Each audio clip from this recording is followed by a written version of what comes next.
The man who forgot he was powerful, rain hit the glass of the car window like tiny whispers, soft but constant. As Sundar leaned his head slightly to the side, watching the streets blur past. It was late, almost 11 p.m., and Silicon Valley had gone quiet, as it always did when the world was busy sleeping, but his mind wasn't. He sat silently in the backseat of his modest electric car, his eyes tired but thoughtful. The driver didn't speak. He knew Sundar didn't enjoy small talk at night, not even after all these years. Sundar never quite got used to the title, CEO. People said it like it was some kind of crown, but to him, it always felt heavy, like wearing someone else's coat. Too big, too formal, too distant from the boy who once walked barefoot on dusty roads in India, carrying books that smelled of ink and hope. Sometimes he wondered if that boy would recognize the man he had become. Tonight was different. He hadn't told anyone where he was going. Not his assistant, not security, not even his wife. There was a reason, a small, almost invisible reason that had been tugging at his heart for months. It started with a letter, a handwritten one, smudged with ink, and folded so many times that the edges had started to tear. It had come in through one of the lower-level mail channels at Google, probably overlooked by most, but somehow it ended. Up on his desk, the letter wasn't addressed to the CEO. It was written to Sundar, the person, not the title. Dear Sundar, I don't know if you'll ever read this. Maybe someone will throw it away, but I just wanted to say thank you. Not for your tech or your speeches, but for something you probably don't even remember. My brother worked at one of your restaurants. He said you came in once. You asked for water. You smiled at him. It was the first time anyone looked at him like he mattered. He never forgot that, even after he got sick. Anyway, thank you. He had read it 10 times, then folded it gently and placed it in his jacket pocket. He didn't know who the writer was. There was no name, no return address. Just a tiny drawing at the bottom 2 hands, holding a small bowl of food. It took him back to something he hadn't thought about in years. Years ago, as part of a quiet initiative, Sundar had opened a series of community-focused rucks around California. They weren't advertised, no flashy branding. Just simple, clean spaces offering fresh, affordable food and jobs to people who needed a second chance. The homeless, former inmates, struggling students. Many people didn't even know he was behind them, but tonight he was visiting one of them. Not to be seen, not for press. He just needed to feel something real. As the car pulled up in front of the restaurant, he asked the driver to stay in the car. He pulled his hoodie over his head and stepped into the soft drizzle. The restaurant sat quietly on a corner street, light glowing through the windows like a soft candle. Inside, there were only a few late-night diners. A man with a sleeping child in his lap. A woman scrolling through her phone with a half-eaten sandwich beside her. And a young man sweeping the floor near the counter. The air smelled like fresh bread and roasted vegetables. Warmth. Comfort. Sundar stepped inside quietly, unsure what he was looking for. He didn't want anyone to recognize him. He wanted to watch, to listen, to feel. He sat at a table near the window, pulling the menu closer. It was simple. Lentil soup, rice bowls, chapati wraps, all under $5. His eyes moved across the room until they stopped on someone behind the counter. A server. Maybe 20, maybe younger. Tall, thin, with tired eyes and a paper name tag that said Rayesh. Rayesh was trying to smile, trying to keep moving, but his shoulders told another story. They slumped as if carrying more than plates. Sundar watched as the boy dropped a spoon, flinched as it clattered, then froze for a second too long. His hands trembled as he picked it up. He walked stiffly to the kitchen, turned his back and wiped his face. Sundar's breath caught. The boy was crying but it wasn't loud. It wasn't theatrical. It was the kind of crying people do when they're too used to hiding pain. Quiet, practiced, like it wasn't the first time. Sundar looked down at his menu again, then back at Rayesh. The boy had pulled himself together and was now helping an older woman with her food tray, smiling again. Too quickly, Dot, and suddenly Sundar felt a strange mix of guilt and urgency. What was the boy carrying? What pain had slipped through the cracks of a world so focused on progress and efficiency? How could someone be suffering like that in a place he had built to be safe? He stood slowly, walked toward the counter, and quietly placed an order for tea. Rayesh took it, nodded politely, eyes still slightly red. Thank you, Sundar said softly. Rayesh looked up. You're welcome, sir. Their eyes met. Just for a second, something passed between them. Not recognition, but something deeper. A moment of shared humanness. As Sundar sat back down, waiting for the tea, he saw the kitchen door swing open. A manager walked out, young woman, kind face. She whispered something to Rayesh. He nodded quickly, avoiding her eyes. Minutes later, the tea came. Rayesh placed it gently on the table, and as he turned to walk away, Sundar said, almost without thinking, You're doing a good job. Rayesh froze for a second, then gave a small nod. But there was something in his eyes again, something cracking. And then, as if a thread had snapped, Rayesh whispered, almost to himself, I don't think I can keep doing this. Sundar opened his mouth, but the words didn't come. He watched helplessly as the boy turned and hurried back to the kitchen. The manager followed a moment later. The rain outside had gotten heavier. The restaurant, somehow, felt quieter. Sundar sat alone with his tea, staring into the steam. His hands trembled just slightly as he pulled the old letter from his pocket. Again, there was more to the story. There had to be. He was about to stand up and follow, when the door to the kitchen burst open and Rayesh ran out, breathing hard, tears now fully streaming down his face. He wasn't looking at Sundar.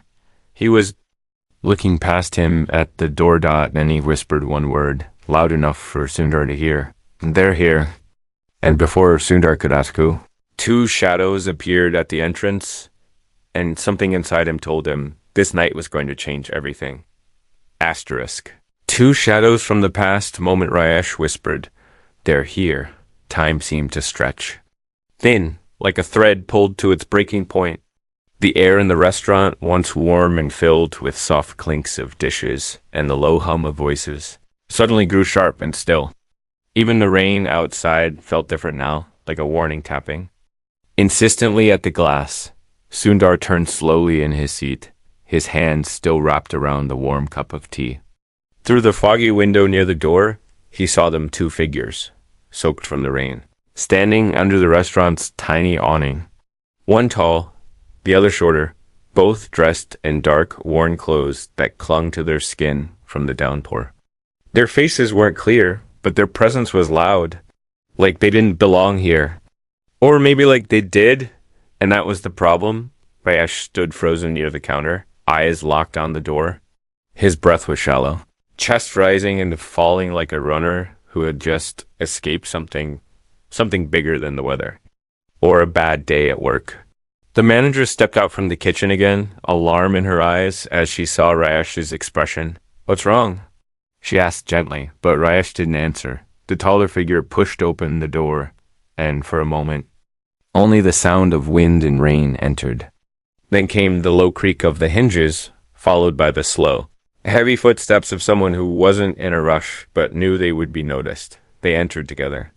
The taller man had a deep scar running down one side of his cheek. The shorter one had hands buried deep in the pockets of his hoodie. They didn't look around like customers. They didn't glance at the menu or the other diners. Their eyes went straight to Rayesh, and Sundar knew, without understanding how, that these weren't just strangers. These men were here for him, not for Sundar. For Ore East, the taller man stepped forward, water dripping from his jacket, and spoke. In a low, steady voice, "We need to talk." Rayesh didn't move. The older woman at the corner table noticed the shift in mood and slowly gathered her things, quietly heading for the door. The man with the child followed soon after. The restaurant wasn't full, but suddenly it felt like too many people were in it. Everyone knew something was wrong. Even if they couldn't name it, Sundar stood not because he had a plan, but because something in him Something old and buried refused to watch silently while someone else was cornered. He walked slowly to a counter and stood beside Rayesh. The young server was shaking now, staring down at the floor. Is everything all right? Sundar asked, keeping his voice calm. Asterisk, the shorter man laughed. A small sound that didn't match his face. This doesn't concern you, old man. Sundar didn't flinch. He turned slightly toward Rayesh, speaking only to him now. Do you want to talk to him? Rayesh shook his head. The taller man stepped closer, now directly across the counter from them. He owes us, he said simply. We're just here to collect. That's all. Sundar glanced at Rayesh. The boy's lips trembled, but no words came. Finally, with effort, he whispered, I told you I'm done. The scarred man's eyes narrowed. Asterisk. You don't just walk away. We protected you. You worked with us. Now you're trying to pretend like none of that happened. The room was silent. The manager stepped forward. You need to leave. This is a safe place. Not for him, the shorter man said, his eyes fixed on Rajese. That was when something inside Sundar shifted. For years he had lived behind layers behind desks, screens, conference rooms. But the boy beside him wasn't data. He wasn't a number or a trend or a task. He was a life, a story. And right now, he was standing on the edge of something dark. Sundar turned fully toward the two men. This is a place for second chances. He said softly, whatever he did, whatever he was part of. He's trying to move forward. Let him. The scarred man scoffed. What are you, his lawyer? No, Sundar said. Just someone who remembers what it's like to be young and desperate. Something in his voice made both men pause. The shorter one looked closer at him now. Something flickered in his eyes recognition. Not full, but almost. Wait a second, he said, slowly. I know you. You're that tech guy, the Google dude. Sundar didn't answer, but his silence confirmed it. The taller man leaned back, slightly, as if reassessing the situation. So, what, you're his boss or something? No, Sundar replied. I'm just someone who believes he deserves to be safe. Rayesh's breathing was still uneven, but his shoulders were no longer slumped. He looked up at Sundar, and for the first time, there was something like hope in his eyes. This isn't over, the scarred man said. He knows what he owes. We'll be back. No, Sundar said firmly. You won't. The men stood, still for a long moment, weighing their options. Then, without another word, they turned and walked out into the rain as the door closed behind them. Sundar let out a long breath he hadn't realized he was holding. The restaurant slowly came back to life. The rain softened. The lights seemed warmer again. Rayesh sat down on a stool behind the counter, covering his face with both hands. The manager placed a gentle hand on his shoulder. Are you okay? Rayesh nodded, though tears still ran down his cheeks. I didn't want to bring that here. This place. It's the only thing that's kept me from falling back. Sundar sat beside him. Do you want to tell me what happened? He asked. Rayesh was quiet for a long time. Then, slowly, he began to speak. I used to run with them, he said. Not by choice, at first. I was just a kid on the street. They offered me food, protection, a place to sleep. At first, it felt like a family, but later, it wasn't. They made me do things, carry things, deliver, sometimes worse. I didn't know how to get out. Then I heard about this restaurant program, this place. Someone gave me a number. I applied. They didn't ask too many questions. They just gave me a chance. He looked down at his hands. I never thought they'd come here. I thought I'd finally escaped. Sundar didn't speak right away. He just listened. He knew what it meant to carry weight no one could see. Finally, he said, you did escape. The fact that you're here, working, crying, trying that means more than you know. Rayesh wiped his face, trying to smile. You really think so? Sundar nodded. I do. He stood up. But now we need to make sure this place stays safe for you and for others. Rayesh looked confused. How?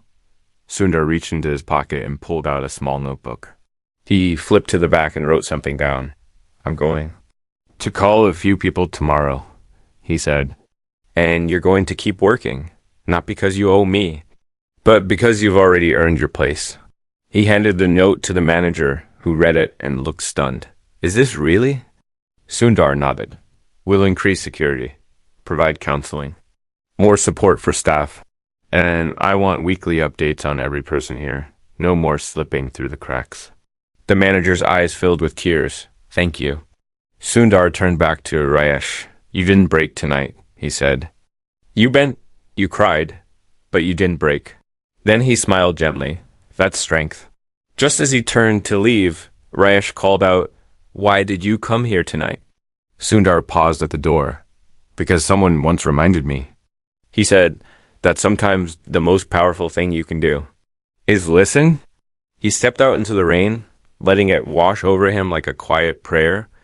But even as he walked away from the restaurant, he knew this wasn't the end, because as he reached into his pocket, he felt something strange dot the letter, but there was something else stuck to it. Second page he had never noticed before. He unfolded it under the street lamp dot, and what he read made him stop in the middle of the sidewalk. The handwriting was the same dot, but the message had changed everything. He isn't who you think he is. Asterisk, the second pagadi street lamp buzzed softly above Sundar as he stood frozen on the wet sidewalk. The rain whispering around him like it knew something he didn't. In his hand was the second page of the letter, the page he had never seen before. It was stuck to the back of the first one, thin and damp, but real. And the words on it were not a thank you. They were a warning. He isn't who you think he is. The ink was the same. The paper was the same. Even the soft curl of the handwriting was unmistakable. It was written by the same person who had poured their heart into the first page, who had spoken of gratitude, of pain, of memory. And yet this sentence shattered the peace the first letter had brought him. It raised more questions than it answered. Sundar turned slowly, staring back toward the restaurant. The light still glowed gently from the windows. Everything inside looked calm now. From here, it was hard to believe anything dangerous or dark had ever entered that quiet space. But something in Sundar's chest began to tighten. The kind of pressure that comes not from fear, but from the heavy truth that someone might have misjudged the story. Or worse, than misled. He walked back to the car and sat in silence for a long time before finally telling the driver to take him home. On the ride, he stared out the window, his thoughts spiraling inward. He kept reading the second note in his mind, each word a stone in his stomach. He isn't who you think he is. Who wrote it, and who were they talking about? Rayesh? The possibility twisted something deep inside him. Because what he had seen tonight, the tears, the panic, the raw truth in Rayesh's voice, it felt real. More real than anything Sundar had experienced in boardrooms or interviews. But still, the letter sat in his hand like a challenge. And he couldn't ignore it. Not now. By the time he got home, the rain had stopped. The sky was still dark, but there was a stillness in the air, the kind that comes before something important happens. His wife was already asleep, the house quiet. He didn't disturb her. Instead, he went into his study, laid the letter on his desk, and stared at it for a long time. In a drawer, he kept a small file of things he called unfinished stories. Pieces of letters, articles, photographs, even voicemails things he had collected over the years from employees, students, people he had met in passing. All people whose lives had brushed against his, but never fully explained themselves. He added the letter to the file. But as he closed the drawer, something inside told him this one wouldn't stay unfinished for long. The next morning, he went back to the restaurant. This time, he arrived before opening hours. The staff were just beginning to prep, slicing vegetables, mopping floors, brewing chai. The manager looked surprised, but smiled warmly when she saw him. You're back early, she said. Sundar nodded. Can we talk somewhere private? She led him to the back office, a small room with a calendar pinned to one wall and shelves stacked with paperwork and spices. The air smelled like turmeric and printer ink. They sat across from each other, and Sundar got straight to the point. I need to know everything you know about Rayesh. She blinked, then frowned slightly. Has something happened? No, he said gently. But I think something might have already happened. Something he didn't tell us. I just need to understand the full story. The manager leaned back, thoughtful. He's been with us for a little over 8 months. Came in looking for work. Said he'd been in some trouble before. Didn't hide it. But he was respectful, willing to work any shift, no complaints. Kept to himself mostly. But the other staff like him. Did anyone ever ask what kind of trouble? Not really, she admitted. We don't push when people say they're trying to start over. Part of what we promise here is a clean slate. Sundar nodded. Have there been any problems since he started? She hesitated. Well, there was one thing. He leaned forward. Go on. About 2 months ago, one of the younger staff said they saw Rayesh outside after closing talking to someone. It looked tense. They didn't hear what was said, but it was enough to scare them. I asked Rayesh about it, and he said it was nothing. Just an old friend. I didn't press it, but I did make a note. She opened a drawer, pulled out a small logbook, and flipped through until she found the entry. She turned it toward him. Rayesh seen arguing outside with unidentified male. 11:42 p.m. Advised to be cautious. Sundar stared at the note. It wasn't damning, but paired with the second letter, it felt like a loose thread in a shirt that might come undone if pulled the wrong way. Can you call him in? Sundar asked. Softly. The manager nodded and left the room. 5 minutes later, Rayesh walked in, drying his hands on a towel. He looked surprised to see Sundar, but not nervous. If he recognized the weight in Sundar's eyes, he didn't show it. You okay? Sir? Rayesh asked, pulling up a chair. Sundar nodded. Just wanted to talk alone. Rayesh sat down, rubbing his palms together slowly. Is this about last night? Sort of, Sundar said. He took a deep breath. I found something. A second. Page to that letter. The one that brought me here in the first place. Rayesh blinked. There was a second page? Yes, and it said something strange. It said, he isn't who you think he is. Rayesh looked down. His mouth tightened. He didn't speak for several seconds. Then, in a voice so low Sundar had to lean in to hear, he said, I was hoping you wouldn't see that part. Silence filled the room. So it's true, Sundar asked. There's something you didn't tell us. Rayesh nodded slowly. There's a lot I didn't tell you. Because once people know everything, they don't look at you the same. Sundar didn't move. He wanted to give the boy space to speak. Finally, Rayesh began. I wasn't just part of that group. I wasn't some scared kid caught in the middle. I was the one recruiting others. They called me the door. I was the one who found people to bring in. Because I was good at pretending to care. I knew how to spot loneliness. I knew how to talk soft, make promises. And when they were in, I passed them along and got paid. His hands were shaking now. It wasn't just survival. It was power. And for a while, I liked it. I liked not being the one who was afraid. He stopped, swallowing hard. The boy who wrote that letter. The one who thanked you for smiling at him. That was my little brother. Sundar felt the ground shift beneath the story. He looked up to me. Rayesh continued, voice breaking. He thought I worked in tech. He thought I was smart, honest, and something good. He didn't know I was lying to everyone, including him. Then he got sick. He asked me to bring him to one of your restaurants, just once, to see what good looked like. A tear slipped down Rayesh's cheek. He died believing I was a better man than I was. After he passed, I couldn't live with the lies anymore. I walked away. I applied here. Tried to start again. I thought if I worked hard enough, maybe I could become the man he believed I was. Sundar sat quietly, letting the silence honor the truth. After a long moment, he said, Why didn't you just tell someone? Why keep hiding?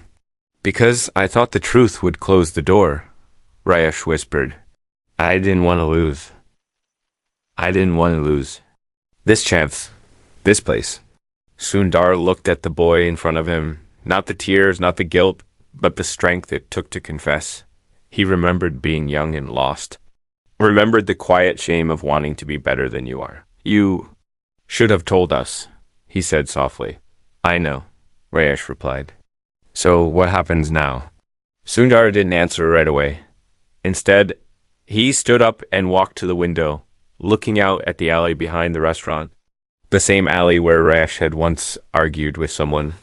The same alley where lives had. Turned without anyone noticing, he turned back. You're not fired, he said. Rayesh looked stunned. You're keeping me? You're not who you were, Sundar said. You're who you're trying to become. And that's what this place is for. But from now on, no more secrets. If you want this second chance, you earn it with truth. Rayesh nodded slowly, tears in his eyes. Thank you, he whispered Dot, but as Sundar stepped out of the room, something in his gut still twisted Dot because the handwriting on the second page of the letter, it didn't quite match the first page, and he wasn't sure if Rayesh was the only one hiding something. Asterisk, the forgaried letter sat under Sundar's lamp. Its 2 pages pressed flat like 2 sides of a broken truth. He had looked at it a dozen times, maybe more, running his fingers lightly across the paper, as if touch alone could explain what eyes could not. He had trusted the letter, followed it like a compass. It had led him to the restaurant. To Rayesh? To a night of fear and bravery? But now the more he studied it, the more the feeling in his chest refused to settle. There was something wrong about the first page, gentle loops. Soft curves, long spacing, emotional, heartfelt. The second page, sharper angles, smaller letters. The ink pressed harder into the page, urgent, cold. They didn't match, and yet they were stapled together, as if they had always belonged, but they didn't. He leaned back in his chair, the quiet hum of his study surrounding him. Outside, birds began to stir in the trees. Dawn was creeping in, but inside, he felt like he was still standing in the shadow of the alley where Rayesh had almost unraveled. He picked up the phone and made a call, not to an assistant, not to the board, not to security. He called KABITA. Avita was a former Google designer who had stepped away from the company years ago.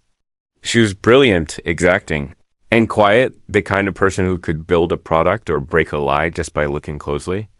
She now ran a private consultancy for document authentication. Sundar hadn't spoken to her in over a year. When she answered, her voice was sleepy but warm. This must be serious if you're calling me before sunrise. I need your eyes, Sundar said. I've got a letter with 2 pages. Same story, different voices. I think one of them is fake. Send it over, she said immediately. I'll keep it quiet. He scanned both pages and sent them. Minutes later, his phone buzzed again. The second page is a forgery, she said without hesitation. The paper fibers don't match. The ink is different. And more importantly, the stroke rhythm is all wrong. Someone attached it later, hoping you wouldn't look too closely. Sundar felt a cold chill move through him. Any idea who? Not without more context, she said. But whoever did it wanted to plant doubt. Not about what you'd already seen. About what you might be about to discover. That line stuck with him all morning. Not about what you'd already seen. About what you might be about to discover. It meant there was still more beneath the surface.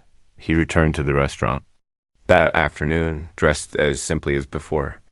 No security. No announcement. Just a man with questions.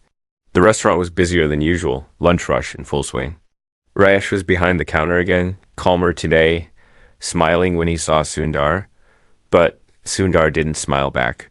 Not yet. He approached the manager instead, and she led him to the office again. He closed the door. I need to know who else handles incoming mail, he said softly, specifically the handwritten letters. Anything marked for the program or for me personally? She thought for a moment. There's a woman, Maya. She's part-time, helps with community outreach, organizes the mail, filters the stories that come in. Can I speak to her? She's not on shift today, but I can call her. He nodded. Please do. 15 minutes later, Maya arrived. She was in her mid-30s, wore glasses, and carried a large shoulder bag stuffed with papers and notebooks. Her smile was quick, but her eyes looked like they hadn't rested in weeks. Double quotes, Mr. Pichai, she said, a little breathless. It's an honor to meet you in person. He nodded politely. Thank you for coming. I just have a few questions. They sat down. Do you remember a letter arriving here about 3 weeks ago? He asked. Handwritten. Talking about someone's brother who used to work here. It was addressed to me, but didn't have a name. Maya's eyes flickered. She nodded. Yes, I remember it. It was folded and tucked between some donation envelopes. I found it while sorting things in the back. Did you read it? Just enough to know it was personal, she said. I don't normally open things marked private, but there was no name and it looked emotional. I thought it might be important. Sundar studied her carefully. Did it have 1 page or 2? She hesitated. *1, she said. Sure of it. The air between them tightened. The 2nd page was added later, he said quietly. Someone forged it. Maya's face went pale. I didn't add anything, I swear. I believe you, Sundar said. But I need to know, was anyone else in the sorting room that day? She paused, thinking. Actually, yes, there was a volunteer. A college student. She comes in once a week to help sort through materials. Her name is Elena. Do you have her contact? Yes, but she's not working today either. Can we go through the camera logs? Just to see who handled the letter after it arrived. Maya looked unsure. We don't normally check camera footage for mail processing, but I can check with the system. Within the hour, they pulled up footage from 3 weeks ago.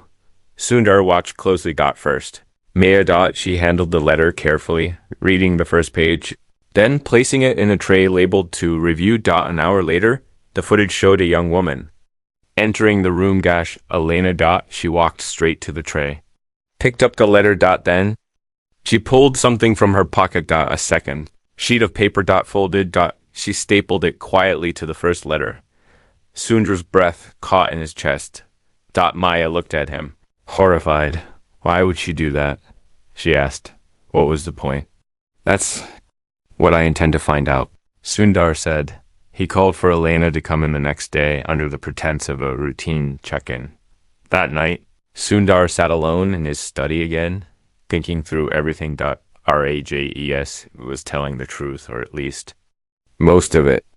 He had lived a dark past and was now trying to heal.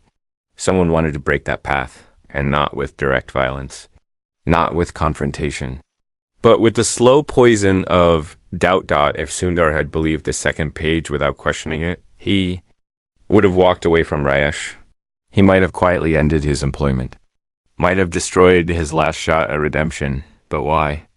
What did Elena gain from tearing someone else down? The answer came the next day. When Elena walked into the office, she looked calm, even cheerful.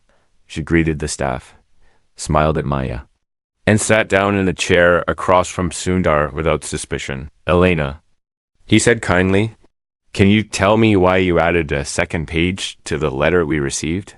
The blood drained from her face. She opened her mouth, but no sound came. Sundar didn't press. He waited, Finally she whispered, I thought, if you believed Rajesh was dangerous, you'd remove him, and then maybe I could take his place. Sundar stared at her. You forged a warning, he said slowly, to sabotage someone's second chance. She started crying. I didn't mean to hurt him. I wanted to work here, full time. I wanted to be seen, and no one was noticing me. Sundar let the silence hang. What do you say to someone who tries to steal a future? What do you say when ambition turns into cruelty? He took a long breath. Everyone wants to be seen, he said quietly. But if you make yourself visible by stepping on someone else's shadow, you'll never stand in the light. She lowered her head. He didn't fire her on the spot. Instead, he told her to take time away. He would decide what to do later. Not in anger, but with clarity. That night, Sundar sat again with the real letter, the first page. He thought of Rajesh, of his brother, of the dangerous balance between redemption and revenge. but just as he was about to close the file. His phone rang. Unknown number. He answered. A voice on the line said, "You don't know who you're protecting." Then the line went dead. And Sundar realized this wasn't over. Someone else was still watching. Asterisk. The call from the dark voice on the phone hadn't been loud, but it carved through Sundar's mind like a knife pressed slowly into wood. Sharp, steady, terrifying in its simplicity. You don't know who you're protecting. Then a click. The silence. He stared at the phone screen for a long time after the call ended. No name, no number. Just the empty digital void left behind when someone wants to leave a message. Without leaving a trace. It wasn't the words themselves. That chilled him. It was the calmness in the voice. There had been no anger, no threat, not even urgency. It was spoken like a fact, something long known, something buried. And that frightened him more than shouting ever could, because it meant someone knew more than he did, and they were watching. By morning, the fog outside his window was thick enough to blur the trees. The world beyond the glass looked like a memory, soft, unclear, shifting. He had barely slept. His thoughts had kept looping around the voice, the forged letter, Elena, Rayesh's past, and the strange gap between what he had seen and what he had not yet understood. At the restaurant, everything seemed normal. The staff were cheerful, the customers steady. But Sundar noticed the way Rayesh kept glancing toward the windows, the way his shoulders never fully relaxed, like he was waiting for the past to come walking through the door again when Sundar entered. Rayesh straightened quickly, nodding politely, but his smile was hesitant. They went into the back office again. The small room was beginning to feel like a stage for unfinished stories. "I need to ask you something," Sundar said, his voice low and careful. Rayesh nodded. "Did anyone ever tell you not to talk to me?" Rayesh blinked, caught off guard. "No. Why?" Sundar didn't answer directly. Instead, he sat back, observing. "I got a call last night," he said after a pause. "Someone warned me that you're not who you say you are." Rayesh looked down, then up again, clearly shaken. "You think I made the call?" "I don't know," Sundar admitted. "But someone's pulling strings. First the forged letter, now the call. I don't believe in coincidences this layered." Rayesh leaned forward, his voice barely a whisper. "There's something I didn't tell you." Sundar didn't interrupt. He let the silence open the door. Rubbed his hands together, staring at his palms like he was searching for permission written in the lines of his skin. "When I left the group," he said, "I didn't just disappear. I took something with me." "What?" Sundar asked quietly. "Information, records, names, locations, drop points. I didn't even mean to steal it. It was just in the notebook I used to keep shifts and deliveries. But when I read it later, I realized what I had." His voice shook slightly. "I thought about going to the police. I really did, but I knew what would happen. They'd ask questions, dig into me. I'd get pulled back in, not by them, but by the people I left behind. They don't forgive. They don't forget." He looked up. "So I hid it, and I buried myself here, trying to forget it ever happened." Sundar felt a slow chill seep into his chest. "Does anyone else know you have that notebook?" Rayesh nodded. "One person. My cousin. She was part of the group too, years ago. She got out before I did. She's the one who told me about the restaurant. She begged me to clean up, but she's scared too. She keeps her distance." "What's her name?" Rayesh hesitated. "Naina." Sundar scribbled the name in his notepad, then paused. "Do you still have the notebook?" Rayesh nodded. "It's in my apartment." "In a box. Under the floorboard." Sundar stood. "We need to see it." They left together, Sundar insisting on driving. The streets were still damp from early rain, and the clouds above looked heavy with secrets. Rayesh lived in a small building on the edge of the city, a quiet, unremarkable place, with cracked pavement and old mailboxes. He unlocked his door with shaking hands. The apartment was clean but sparse. A mattress on the floor. A small table with half a bowl of rice and dal. Books. stacked neatly in a corner, and a single picture on the wall, an old photograph of two boys sitting on a plastic chair, arms around each other, grinning. That's me and my brother. Rayesh said softly. Sundar nodded, the weight of the photo pressing quietly into the room. Rayesh moved to a corner, pulled aside a rug, then lifted a loose floorboard.